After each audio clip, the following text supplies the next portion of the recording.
अस्सलाम वालेकुम नाज़रीन हज़रात, मैं सोहेल तसव्वुर इन्फो 24 न्यूज़ से।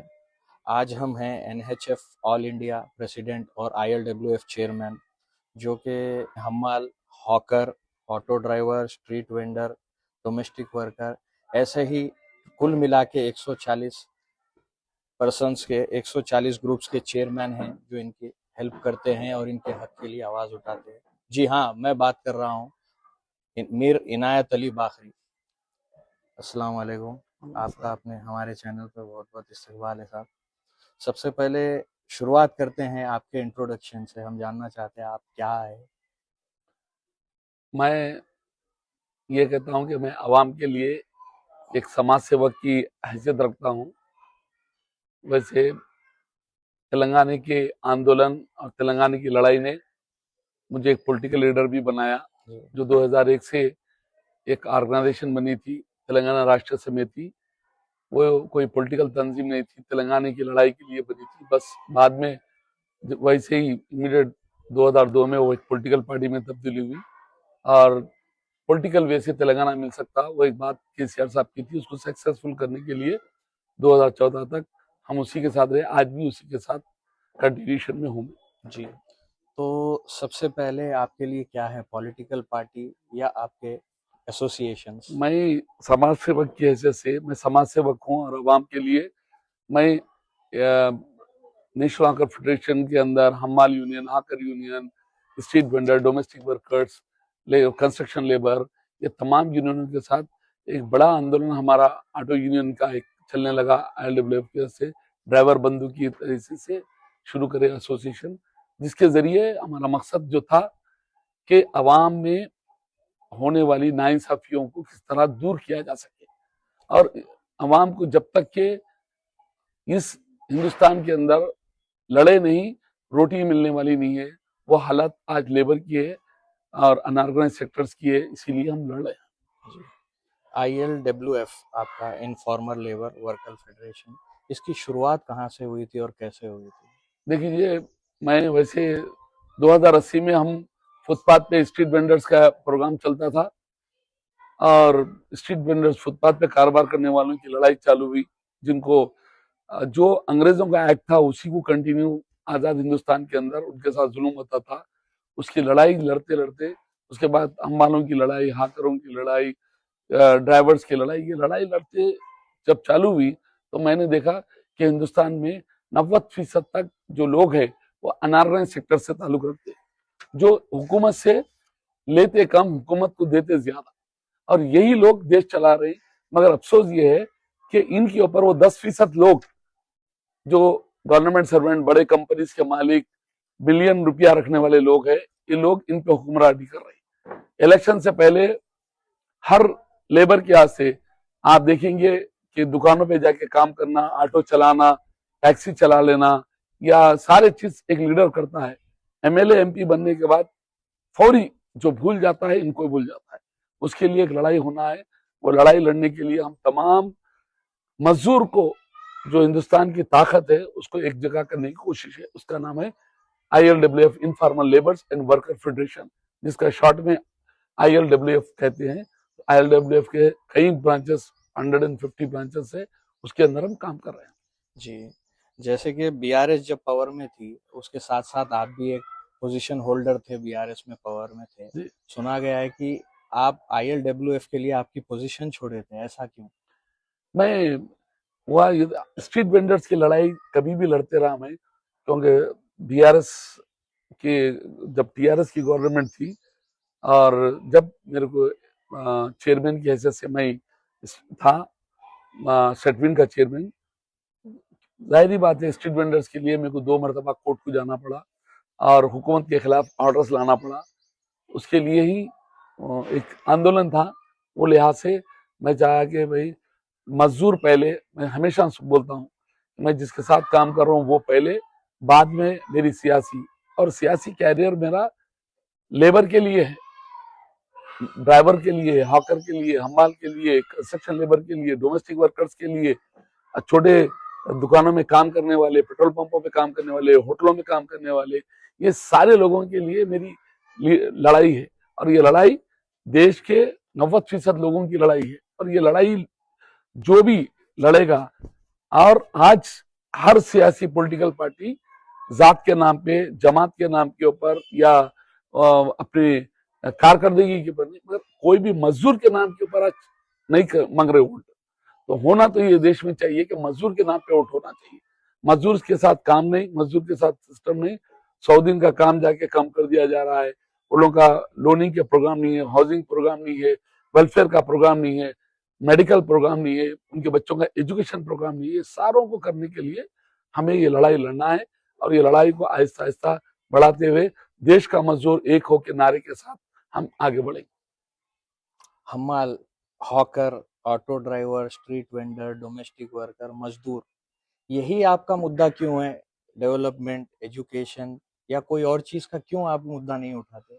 इन्हीं का क्यों आप सपोर्ट करना चाहते हैं? इन्हीं को क्यों साथ देना चाहते हैं? देखिए, आप भी वही सवाल करें जो मोदी जी या दूसरे चीफ मिनिस्टर्स करते हैं कि अडानी, अंबानी, अगर मैं बोलूं टाटा, बिरला, अडानी, अंबानी, डालमिया के नाम लेता तो आप खुश हो जाते हैं, मगर मैं मजदूर का नाम ले रहा हूं, क्योंकि इस देश की बुनियाद रखने वाला मजदूर, आजादी की लड़ाई लड़ने वाला मजदूर, इस देश को आजादी दिलाने वाला मजदूर, फांसियों पे चढ़ने वाला मजदूर, अपने अपने काम करने की चीजों को पिघलाकर हथियार बना के लड़ने वाला मजदूर, जंगलों में आज भी नक्सलाइट रेडिकल्स के नाम से रहने वाला मजदूर, आप अडानी, अंबानी या टाटा, बिरला इस देश के लिए नहीं है। मजदूर का ये देश है। ये देश 90% लोगों का देश मजदूरों का है। वोट हमारा और हुक्मरानी तुम्हारी नहीं चलेगी, ये नारे के साथ जा रहे हैं। तो वोट हमारा, राज तुम्हारा कैसे चलेगा, ये बताइए।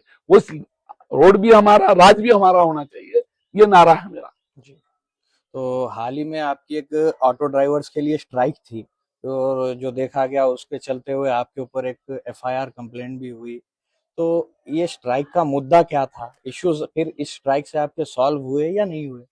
देखिए, हर मेरी वालदा मेरे से कहते थे कि बेटा, माँ माँ के पेट में रहने वाला बच्चा 9 महीने के बाद जब डिलीवरी होती है, अगर वो बच्चा थोड़ा सा बड़ा हो जाता है और खामोशी से सो रहा, तो उसको माँ दूध नहीं देती। इस मुल्क में जब तक रोया ना जाए, तो जो माँ अपने बच्चों को दूध देती थी, ये मुल्क में क्या ये हुकूमत हमारे हकूक देंगी, हमारे राइट्स देंगी? नहीं देंगी। लड़ना जरूरी है, आवाज निकालना जरूरी है, और जो जिंदा है तो ही आवाज निकालता, मुर्दा कौम आवाज नहीं निकालती। कहीं कोई खबरस्तान में जाके आप देखिए कि मुर्दे बात करते, जिंदे ही बात करते, जिंदे ही लड़ते। और ये लड़ने वाली कौम हमारी ऑटो ड्राइवर्स, हैदराबाद के ऑटो ड्राइवर्स ये बता दिए कि हम एक जिंदा कौम है, और हम अपने हक को लड़ेंगे और जीतेंगे, और हम जीतने के सिरे पे है। हुकूमत को उनके पाए हटके बता हो गया कि हैदराबाद एक दिन बंद करने में, हैदराबाद ओला, उबर, रैपिडो, पोर्टल सारे के बुनियादा हल गए। तो ऐसा अगर नहीं होगा तो हम सरकार को भी ये बातें, ऑटो ड्राइवर सिर्फ आज तो कंपनियों को हलाया, कल जरूरत पड़ेगी यही ऑटो ड्राइवर हुकूमत हला देगा, यही कहना है हमारा। तो इश्यूज क्या थे आपके ऑटो ड्राइवर्स के? ऑटो ड्राइवर्स के पहला उसूल तो ये है, 14 साल में आरटीसी का किराया 2 रुपए था, आज 18 रुपए मिनिमम टिकट कर दिए। हम 2 रुपए से जो था 18 रुपए कर दिए, मगर ऑटो ड्राइवर का जो पहले 11 रुपए था, आज भी 11 रुपए है। तो मिनिमम नहीं बढ़ा, ऑटो ड्राइवर को हरासानी है, फाइनेंसर्स परसेंटेज बढ़ा लिए। पेट्रोल की कीमत, आवाम से बोलना चाहता हूं मैं, आवाम सुने, हमारे देश को गैस जो है वो 30 रुपए में आती, पेट्रोल हमारा 32 रुपए में आता है हिंदुस्तान को। सरकार, सेंट्रल गवर्नमेंट, मोदी सरकार, सबका साथ सबका विकास, उन्होंने क्या करे, वो 32 रुपए पे और 32 रुपए अपनी गवर्नमेंट के लगा दिए। पहले बोला गया 1 नेशन 1 टैक्स, इसके ऊपर पेट्रोल के ऊपर 100% टैक्स, जबकि हिंदुस्तान के अंदर शराब पे उतना टैक्स नहीं है जितना पेट्रोल पे, गैस पे है, डबल टैक्स। फिर उसके बाद जो वो 100 लेके छोड़े नहीं, उसमें से स्टेट को नहीं देके बोले स्टेट वाले तुम भी लगा लो।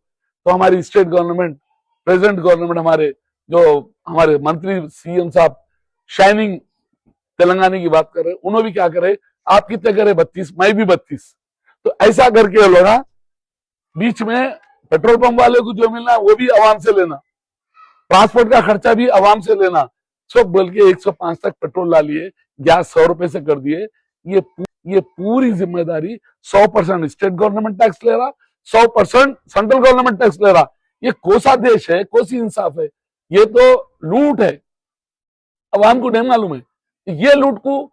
अगर कुछ बोले तो अगर सेंट्रल गवर्नमेंट से बात करे तो जय श्री राम, अगर स्टेट में बात करे तो वो लोग बोलते हैं कि भाई स्टेट के खिलाफ है, और कोई बोलता है कि नारे तकबीर। यही बात है कि मेरे कोई ये नहीं बोल रहा पेट्रोल की 200% कीमत क्यों वसूल की जा रही। आज तक कभी आवाज सुने आप कोई लीडर से, कोई असेंबली में, कोई पार्लियामेंट में?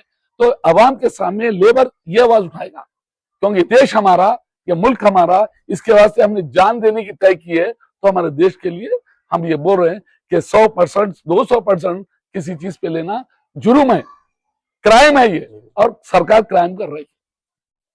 तो जैसे आपके रीजंस है कि डिस्ट्रिक्ट ऑटो जो है सिटी में प्रॉब्लम क्रिएट कर रहे हैं, किस तरीके से डिस्ट्रिक्ट प्रॉब्लम? ऑटो ही बोल के नहीं है, व्हाइट प्लेट व्हीकल्स हमारे पास Ola, Uber, Rapido, portal, Swiggy, Zomato, BigBasket, ये सारे लोग जो ऑनलाइन कारोबार कर रहे हैं वो सारे के सारे 100% white plate vehicles they are using in the लेके कमर्शियल बेस। कमर्शियल में कैसा यूज हो सकती बताइए आप? जबकि उसको पहले स्टेट का रोजाना का 10 करोड़ का नुकसान हो रहा, स्टेट का हमारे वो मजदूरों को चालाना करके, ऑटो वाले के पीछे, ताप के पीछे सुराग देख के उसको चालान करके लिया जा रहा, मगर ये 10 करोड़ रुपया नहीं लिया जा रहा। ये 10 करोड़ को पहले हमको पर डे वो ले ओवर रहे। हम ये नहीं बता रहे कि किसी को काम करने से नहीं रोक रहा हूं मैं बोल रहा हूँ उसको भी एक ड्रेस होना चाहिए, उसकी गाड़ी का प्लेट येलो होना चाहिए, उसके पीछे भी एक आइडेंटिफिकेशन होना चाहिए, फॉरेनर का बोर्ड होना चाहिए, देन उसके ड्राइवर और पीछे बैठने वाले के बीच में कम से कम एक कोई सपोर्टिंग होना चाहिए। उसके बाद आप यूज कीजिए, हेलमेट होना चाहिए दोनों को। तो ये सारे चीज होने के बाद ही सेफ्टी होंगी, और वो गाड़ी को 100% इंश्योरेंस होना चाहिए, first party and second party के लिए, पीछे बैठने वाले का, सामने वाले का, तभी जाकर उसको चलाने का मौका। एक ऑटो वाले को तो साल में एक मरतबा फिटनेस, और व्हाइट प्लेट को 50 साल में एक फिटनेस नहीं होता। ये कौन सा इंसाफ है? तो ट्रांसपोर्ट सिस्टम बिगड़ा हुआ है देश का। ट्रांसपोर्ट सिस्टम सुधारना चाहिए, स्टेट को सुधारना चाहिए। और सीएम साहब शाइनिंग तेलंगाना, शाइनिंग तेलंगाना कहा? ये तेलंगाना जो है, आप ये बुनियादी काम करो पहले।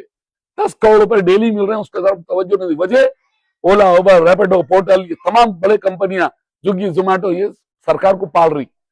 पैसे वालों के सामने सलूट, गरीब को डरा के पैसे वसूल। ये कौन सा देश है, कौन सा मुल्क है? ये मुल्क को बदलना चाहिए।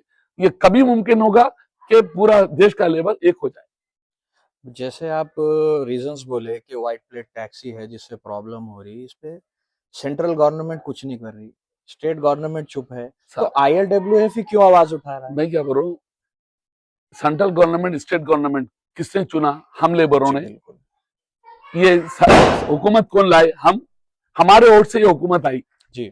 आज हम अवाम में ये बात लेके आए, आने वाले वक्त में जरूरत पड़ेगी auto driver, taxi driver, lorry driver, construction labour, hawker, हमाल, डोमेस्टिक वर्कर्स, ये अच्छे पढ़े लिखे लोग असेंबली और पार्लियामेंट में बैठ के देश को चलाना चाहिए। आज मल्टीनेशनल कंपनियां जिसको स्पॉन्सर कर रहे हैं उन्हें असेंबली का मेंबर बन रहा, मल्टीनेशनल कंपनियां जिसको स्पॉन्सर कर रहे हैं उन्हें पार्लियामेंट का मेंबर बन रहा। देश पैसे वाले चला रहे, देश मजदूर का, देश वर्कर का, देश में ऑर्डर कौन? हम। और इसके ऊपर हुकूमत कौन चल रहा? टाटा, बिरला, अडानी, अंबानी लेके डालमिया हम पे हुकूमत कर रही। इनसे रुकने के लिए करना चाहिए। इसलिए अवाम में जिस दिन जागृति पैदा हो जाएंगी, ये देश लेबर का होगा और लेबर का भला होगा, यही सोचना है। क्योंकि आज 1% ये पैसे वालों पे वेल्थ टैक्स डाल दिए तो 1 साल तक पूरे कंट्री के वेलफेयर प्रोग्राम चला सकते हैं। 1% वेल्थ टैक्स, जिसके पास इतना पैसा है, एक अडानी के पास, उसकी जिंदगी भर उन्हें पैदल चला तो उसकी जमीन खत्म नहीं होती। और दूसरे शख्स के पास आज यहाँ बैठा हर लेबर, हर मजदूर 100 गज 200 गज के वास्ते मोहताज है। 100 गज का एक घर हो जाए, किराए के घर में जिंदगी गुजार रहा, आंख खोले तक महीना हो जा रहा, उसके बाद लाइट का bill, tax system, each and everything देख के परेशान हो रहा। हम चाहते हैं इसको बदलना है तो मुल्क के वास्ते एक नया कानून बनना चाहिए, नई दिशा होना चाहिए। वो दिशा यही लेबर तय करेगी। ये जो बैंक है और प्राइवेट फाइनेंसर्स है, ये जब एक ऑटो ड्राइवर ऑटो लेने जाता है तो उसको सपोर्ट करते हैं, ऑटो देते हैं, लोन सैंक्शन करते हैं, फिर आपका ही ऑटो ड्राइवर वहीं से लोन लेके फिर उन्हीं के खिलाफ आवाज उठा रहा है, ऐसा क्यों? देखिए, पुराने जमाने में, ये देश आजाद होने से पहले पुराने ब्लैक एंड रेड पिक्चर देख लीजिए, पहले उसके अंदर क्या होता था, बनिए गांव के अंदर फाइनेंस देते थे, तो घर जमीन जायदाद सब छीन लेते थे। आज अपने आप को मॉडर्न करके वो लोग आके शहर के अंदर फाइनेंस कंपनी बोल के लगा दिए। ये लोग 100 रुपए दे के 200 रुपए वसूल कर रहे हैं। इन लोग रिजर्व बैंक के लॉ को फॉलो नहीं कर रहे, स्टेट के फाइनेंस सिस्टम को फॉलो नहीं कर रहे। ये लोग सिर्फ देने के लिए, परसों हाल में 20,000 ऑटो अगर सरकार दी है, तो ये 20,000 ऑटो का तरीका ये था, फाइनेंस प्राइवेट फाइनेंसरों को दे के बोले ले लो चला लो। उसमें एक भी बैंक, स्टेट बैंक या नेशनलाइज बैंक या कमर्शियल बैंक, उसको 1 रुपया नहीं दिया। ऑटो ड्राइवरों को ये जो तरीका था, ये बनिया राज जो था वो चल रहा है, उन्होंने फाइनेंस कर रहे हैं, वो ले रहे। तो मैं चाहता हूं कि फाइनेंसर्स रिजर्व बैंक के डायरेक्शन के हिसाब से हमसे ऑटो वालों से अपना इंटरेस्ट ले, पूरा वन टाइम इंटरेस्ट डाल के जो पैसा वसूल कर रहे हैं उनको वसूल करना चाहिए। 20,000 वसूल कर रहा है 1 लाख, तो ये ऑटो ड्राइवर को हिसाब देखना नहीं आता, इसलिए लड़ रहा है।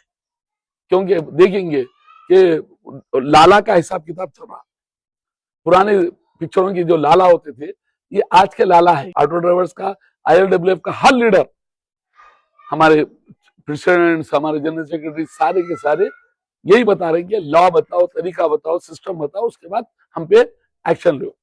हम पैसा देने के लिए तैयार है, मगर तुम किस तरीके से ले रहे हैं वो बताओ, कितना इंटरेस्ट ले रहे हैं हमसे वो बताओ, कितना टाइम हो रहा वो बताओ। ऑटो ड्राइवर को रास्ते में रोक के उसकी कुंजी खींच लेना, उसका इज्जत नफ्स, उसकी बेइज्जती रोड पे करने का किसी फाइनेंसर, किसी सीजर को हक नहीं है, जेल को जाना चाहिए। Financer as per rule notice देके, तीसरी नोटिस के बाद कोर्ट से ऑर्डर लेके आके सीज करना चाहिए, जबकि घर से आके नींद में से उठा के बीवी बच्चों के सामने बेइज्जत करके कुंजी ऑटो खींच के ले आने का किसी फाइनेंसर को हक नहीं है। मगर ये हो रहा, हम देखते रह रहे, पुलिस देख रही, हमारा प्रशासन देख रहा, तरीका देख रहा, इसके लिए लड़ना जरूरी था। ILWF लड़ने को आया, यूनियंस नाम के लिए चला रहे थे, आज एकता होके यूनियंस लड़ने को तैयार है। मैं ये नहीं बताता हूं, जब तक घर वाला लड़ाई नहीं लड़ेगा, घर की लड़ाई कंप्लीट नहीं होगी, क्योंकि घर चलाने के लिए घर के बड़े को मेहनत करना पड़ता है। इसीलिए ऑटो के तमाम ऑटो ड्राइवर्स, उनसे ताल्लुक रखने वाले ही लीडर है, इनके अच्छे ताव तरीके से अगर लड़ेंगे इनको हक मिलेगा। जब आप बात तौर तरीके की कर रहे हैं, तो जैसे कि ये ऑटो ड्राइवर्स है, रोड पे मनमानी से चलाते, मनमानी से बात करते पैसेंजर से, और मनमानी से डिमांड करते, तो इसके बारे में आपका क्या राय है?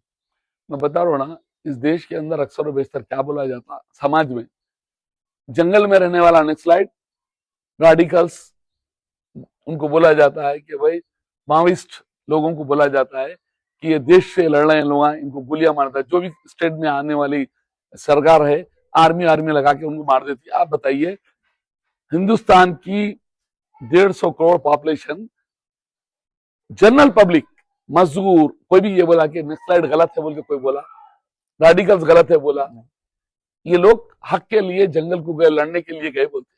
मगर बात यह है, सरकार की नजर में, उनके कानून के तहत में वो एक जुर्म है, जुर्म के तहत उन्हें गोली मारा जा रहा।